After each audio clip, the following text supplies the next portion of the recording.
예, 여러분, 반갑습니다. 요! 어반입니다. 그래서, 이쯤 되면 사람들 조금 헷갈릴 거야. 뭐가 어반님이고 뭐가 어반놈인지. 그냥 썸네일만 보고 들어오면 이게 뭐가 어반님이고 뭐가 어반놈인지 이게 아리까리 하거든. 근데 오늘은 어반님 좋은 이야기를 하려고 합니다. 남자들에게 건강한 멘탈 관리로 여러분들의 인생을 조금 더 풍요롭고 조금 더 행복하게 하는 법에 대해서 이야기를 하려고 하는데, 오늘의 이야기는 뭐 일단 내 이야기도 들어가긴 하지만 양재웅 원장의 이야기로 이야기를 시작을 해보려고 합니다. 양재웅 원장이라기보다는 지금 와서 한이 남신으로 유명하지, 그치? 뭔가 좀 약간 많이 붙어 다니는 것 같아. 양재진 원장의 동생, 아니면 한이의 남자친구, 약간 이런 식으로 붙어 다니는 그런 게 있긴 있는데, 근데 나는 이 사람 보면 좀 이게 좀 뭐라 그럴까, 난 놀라운 게, 보통 지금까지 나도 굉장히 주변에 의사들이 많았거든. 근데 의사들을 보게 되면 그 의사만의 느낌 같은 게 있는데, 나는 이때까지 내가 본 의사 중에서 이렇게 육식동물 티, 개 육식, 이 얼굴에 적혀 있는 의사 내가 또 처음 봐. 특히 정신과에서 또 처음 보는 것 같아. 그래서 이게 보면 양재영 원장 보면 진짜 개 육식 얼굴에 딱 붙어 있잖아, 그지? 그래서 정신과 의사면 뭔가 사람을 공격해도 정신적으로 막 말로써 막 이제 괴롭혀서 막 자살하게 만들고 그럴 것 같은데, 양재영 원장 그냥 뚝배기 깰 것 같지 않냐? 야, 이 게이 새끼야. 피지컬도 엄청 좋잖아, 피지컬도. 그래서 와우. 그래서 나도 보면서 좀 신기방기한데, 이분이 라스에 나왔더라고. 라스에 나와가지고 그런 뭔가 건강한 멘탈 관리에 대해서 얘기를 했는데, 이 사람이 추천하는 게 좀 재밌더라고. 그래서 첫 번째 얘기하는 게 뭐 운동이라던가 햇볕 쬐기에 모두 도움이 되지만 뒷담화를 해라라고 하는 거야. 앞담화가 아니라 뒷담화를 얘기를 이걸 막 이렇게 까라고 얘기를 하더라고. 그래서 일단은 여기서 중요한 게 믿고 의지할 수 있는 사람들과 적당한 뒷담화를 통해 갖고 스트레스를 환기시키는 게 가능하다라고 얘기를 하거든요. 그래서 여기서 중요한 거는 아무 데서나 하는 건 아니고, 이게 좀 출처가 확실한 사람, 정말로 친한 친구 있지. 이게 퍼지지 않을 그런 출처가 확실한 그런 사람한테만 이렇게 하라는 거야. 그래서 여기서 가장 중요한 게 뭐냐면, 이 뒷담화를 왜 하라고 하냐면, 자기 스스로 생각할 때 이게 눈치를 보는 건지 배려하는 건지를 생각을 해보라는 거지. 그래서 사람들은 대부분 뭐라고 해야 할까, 좀 눈치 보는 그런 경향이 되게 많잖아. 그러니까 아무 말도 못하는 게 있는데, 그러면 결국엔 안으로 골마 터진다는 거야.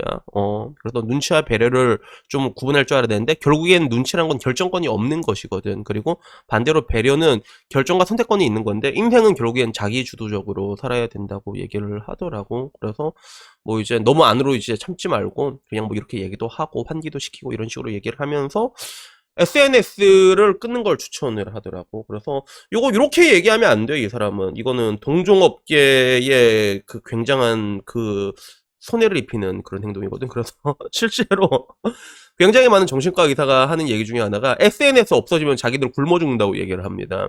그래서 특히나 대한민국 같이 뭐 이제 비교라던가 그런 우월감에 좀 젖어서 사는 그런 사람들이 있잖아. 그런 사람들한테는 이 SNS라는 게 따지고 보면 행복이라고 생각하지만 만악의 근원이거든. 근데 이걸 나와가지고 끊으라고 얘기를 하는 거야. 그래서 같은 정신과 의사들이 보면, 어이, 저 새끼, 저런 큰일 날 말을 약간 이런 식으로 생각하지 않을까 싶은 건데, 근데 뭐 결론적으로 양재영 원장이 말하고 싶은 것들은 일단은 눈치와 배려를 우리가 좀 구분을 하고 자기 주도적으로 살자, 이런 식으로 얘기를 했는데, 나도 뭐 이게 라디오스타 이거 클립을 다 안 봐가지고 정확히 어떤 내용인지는 잘 모르겠어. 나도 이게 한번 봐야지 이게 얘기를 해줄 수 있는 건데, 근데 영상을 찍다 보면 그런 거 하나하나 다 볼 수가 없거든. 그냥 뭐 이제 클립만 보고 그냥 그 내용대로 얘기를 하는, 어떻게 보면 그렇게 할 수밖에 없는 것들이 있는데, 근데 저도 따지고 보면 뭐 그런 부분에 대해서는 좀 찬성을 하는 편이에요. 너무 이게 남자들한테 왜 필요하냐면, 이 뒷담화라는 거는 여자들은 진짜 잘하거든. 진짜 잘한단 말이야. 그래서 나도 옛날부터 되게 신기한 게, 왜 저렇게 뒷담화를까지? 그 A, B, C 있으면 A가 이렇게 화장실 가게 되면 그때부터 B, C가 야, A 좀 이상하지 않아? 약간 이런 식으로 하방지지 테스트가 시작된 경우가 진짜 많거든. 근데 이제 B 나가고 나면 또 이제 또 A, C가 또 까고 이런 게 되게 많은데, 근데 이런 것들이 실제로 스트레스 해소에 좀 많이 도움이 되는 건 사실인 것 같아. 그래서 남자들은 보게 되면 이런 스트레스를 좀 어떻게 해소하는지 잘 모르는 그런 경향이 강하거든요. 그래서 실질적으로 남자 여자가 있을 때 스트레스에 대한 내성은 남성이 여자보다 강해. 강함에도 불구하고 실제로 자살하는 사람들 보면 남자들이 죽잖아. 그치? 남자들이 더 많이 죽잖아, 여자보다. 그게 왜 그런가 하면, 진짜 속으로 다 삼켜요. 혼자 썩어 문드러질 때까지 삼키는 게 있단 말이야. 그래서 나도 지금 와서 생각을 해보면 그래, 엄마나 이렇게 보면 화소연 같은 걸 되게 많이 하잖아. 그래서 우리 집은 딸이 없다 보니까 나한테 와서 그런 걸 좀 많이 했거든, 엄마가. 그런 게 있는데, 사실 그런 것들이 남자들이 하는 거, 아버지가 하는 건 굉장히 보기가 드물거든. 아버지들은 뭐 하냐. 그냥 소주 하나 같이 먹고 깡소주 먹고 그걸로 삼킨단 말이야. 근데 이런 것들이 좀 정신건강에 좋지가 않다는 것들이지. 그리고 이런 양재웅 원장의 그 처방전에 대해 가지고 댓글들이 여러 가지가 있는데, 야, 그래도 이게 뒷담화 아무리 믿을만한 사람한테 해도 이게 나한테 돌아온다. 그러니까 하지 마라. 뭐 이런 식으로 얘기하는 임금님 귀는 당나귀 귀인가? 이런 식으로 얘기하는 사람도 있었고, 그리고 한의를 내놓으라고 말하는 사람도 있었습니다. 양지영 원장 때문에 없던 병이 생겼다라고. 그 밑에는 저분 의사다. 왜 네가 마음이 아프냐라고 이렇게 얘기를 했는데, 근데 또 재밌는 게 뭐냐면 여기 또 어떤 좀 긴 댓글이 있었는데 이 댓글이 좀 재밌더라고. 자기가 신경성 기질이 무지하게 높은 사람인데 많은 영상과 책을 보고 느낀 거는 무언가에 대한 스트레스를 받아들이고 그것을 스스로 왜 힘든지 글로 써보라고 얘기를 하더라고. 그래서 이것이 내가 처한 상황, 그리고 뭐 사람이 될 수도 있고 일이 될 수도 있고 자존감이 될 수도 있고 무엇이든 간에 내가 무언가에 스트레스나 우울, 불안이 오면 왜 그런 감정을 느꼈는지에 대해서 글로 한번 쭉 써보라고 얘기를 하더라고. 그래서 쓰다 보면 감정이 누그러질 때가 오는데 그것에 대한 반응을 이제 보는 거지. 내가 무엇을 하면 좋을지 같이 이제 글로 써내려 가는 거야. 그래서 이게 따지고 보면 인지치료 비슷한 그런 건데 자기는 개인적으로 인간은 생각하는 대로 느끼고 만들어지는 것 같다라고 얘기를 하면서 무엇에 스트레스를 받는 게 아니라 무엇에 내가 스트레스를 만들어서 스스로를 괴롭히는지에 대해 가지고 좀 생각을 해보라고 얘기를 하더라고. 그래서 보면서 나도 이런 느낌이 드는 거야. 왜냐하면 스트레스라는 거는 따지고 보면 우리들의 주관적인 인지가 만들어내는 결과일 수도 있거든. 그걸 내가 왜 언제 느꼈냐면 실제로 뭐라고 해야 될까, 저는 스트레스를 되게 좀 내 나름대로 잘 푸는 편인데 그 유튜브를 하다 보면 정말로 많은 악플에 시달릴 수밖에 없단 말이에요. 그래서 나도 1, 2년 차까지는 진짜 많이 싸웠거든. 특히 내가 술 먹으면 감정 조절이 잘 안 돼. 격앙이 되거든. 근데 이런 식으로 굉장히 많이 싸우고 나는 그 실체를 실제로 가서 본 적이 되게 많단 말이야. 그래서 나중에 그 와중에는 진짜 유튜브 하는 사람들도 있었거든. 그래서 내가 바로 연락 줬다가 야, 이 얘기 좀 하자. 그래서 야, 니 뭔데 내 면상 보고 토 나올 것 같다는 그런 걸 남겼는데 니도 혹시 그만이 니도 보니까 나보다 못생겼구나 이렇게 얘기를 했는데 근데 그때 그 사람이 했던 말이 아직도 기억난 게 바로 그렇게 얘기한 거야. 바로 미안해요. 바로 독여자 박더니 하는 말이 자기가 얼마 전에 회사에서 잘렸대. 그래서 너무 스트레스 받아서 이렇게 된 것 같다. 그럼 그렇게 얘기하는 거야. 따지고 보면 이런 뭔가 사람들이 인터넷에서 이렇게 막 악플 달고 다니는 것도 하나의 배설이거든. 하나의 뒷담화일 수도 있단 말이야. 근데 내가 말하고자 하는 거는 뭐 그런 것들을 여러분들이 왜 스트레스를 받는지에 대해서 한번 찾아가 보는 게 좋은 것 같아.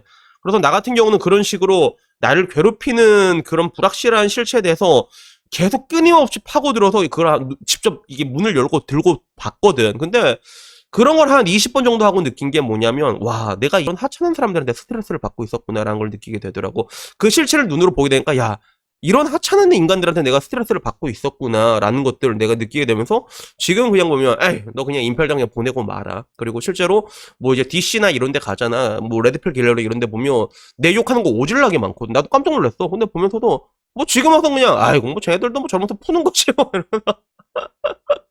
에이, 뭐 그런갑다 하고 이제 넘어가지게 되더라고.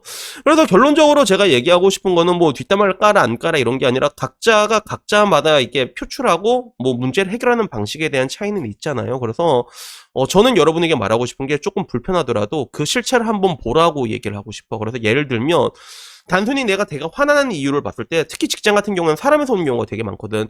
저 개새끼가 날 되게 갈군단 말이야. 열받는단 말이야. 근데 그런 사람들을 보게 되잖아. 그래서 그 사람들을 실체를 보게 되면 친해지고 알게 되면 그게 누그러진 경우가 되게 많아. 그 사람이 되게 피용신이라 가지고 동정심에 가서 그런 경우도 있고 아니면 그 사람도 그 사람 나름대로 누구한테 되게 까이고 난 다음에 일 때문에 어차피 그런 게 불강력적으로 이어진 경우도 있고 그런 것들이 있거든. 그래서 여러분들을 빡치게 하는 것들이 왜 그런지에 대해서 이런 식으로 적는 것도 하나의 방법이 될 수가 있지. 그러면서 한번 직접 맞대고 문을 열어서 마주보라고 얘기를 해주고 싶어요. 그러다 보면 생각보다 그게 똑같은 상황이 왔는데도 어 지금 하던 별로 화가 안 나거든요. 실제로 되게 신기해 그게 나도. 그러니까 여러분들이 뭔가 괴롭고 이런 것들이 있으면 그 실체를 한번 찾아가 보는 것도 저는 굉장히 추천드리고 싶어요. 그리고 그런 것들을 다 알게 되잖아. 다 이렇게 마주보고 목도하게 됐을 때 그러면 이해가 되고 아 내가 괜히 화를 냈구나. 정말로 이해가 되는 게 있어. 여러분의 분노나 감정 자체가. 뭐 근데 그렇지 않은 경우도 되게 많지. 뭐 따지고 보면 뭐 열받아도 어쩔 수 없는 경우도 굉장히 많지만 그럴 때는 또 이제 자기 나름대로 또 이렇게 넘기고 삼키는 방법을 찾아야겠지. 그래서 결국에는 이러나 저러나 인생이란 건 무엇을 하든 간에 훈련인 것 같아요. 트레이닝이고 훈련인 것 같거든요. 근데 이 스트레스를 제어하는 것도 우리 인생에 굉장히 중요한 훈련이란 말이야. 그리고 특히 여자보단 남자한테 이게 더 중요해. 여자들은 알아서 잘 해소한단 말이야. 그래서 우리 남편 죽나 짱나. 근데 남자들은 그런 경우도 잘 없잖아, 솔직히. 남자들은 자기 와이프 까는 것도 잘 없거든, 솔직히 말해가지고. 오히려 까더라도, 야, 우리 와이프는 내 용돈 30만 원밖에 안 주네. 이러면 오히려 자랑스럽게 얘기하지. 근데 이런 경우도 많은데, 근데 남자들은 확실히 이런 부분에 대해 가지고 좀 취약한 분들이 있거든요. 그러니까 여러분들에게도 내가 말하고 싶은 게, 뒷담화도 나는 사실 나쁘다고 생각하진 않는단 말이야, 그지? 그런 것들이 여러분들에게 그게 극심하게 부메랑으로 돼서 돌아오지 않을 정도라면, 뭐 그런 얘기도 할 수 있고 그리고 마찬가지로 뭐 내 유튜브에도 뭐 거지 같은 댓글 남겨서 여러분들이 풀린다면 그러면 남겨야지 그런 거 그지 남겨 상관없어 근데 두 번은 내가 안 나간다 항상 말하자 나 그거 보면 바로 인펠도 안 보낸다고 그러니까 결국에는 이런 식으로 다 각자가 각자 나름대로 스트레스를 제어하는 것들로 이렇게 맞물려서 돌아가는 거예요 그러니까 여튼간에 뭐 나쁜 짓 하지 않고 너무 나쁘지 않은 한도 내에서 여러분들이 그런 것들을 어떻게 풀 수 있는지에 대해서는 오늘 한번 생각해보고 진짜 그런 것들에 대해서 한번 찾아가 보는 그런 연습을 해보면 어떨까 싶어가지고 오늘 이야기를 해봤습니다. 그래도 여튼간에 오늘 이야기는요 여기까지고요. 다음엔 좀 더 좋은 이야기로 찾아뵙겠고 그리고 여러분들이 좋아하는 거지 같은 이야기는 오늘도 여기 준비되어 있거든요. 오늘은 거지 같은 명절 이야기가 준비되어 있으니까 많은 시청 부탁드립니다. 이상입니다. 감사합니다. 요!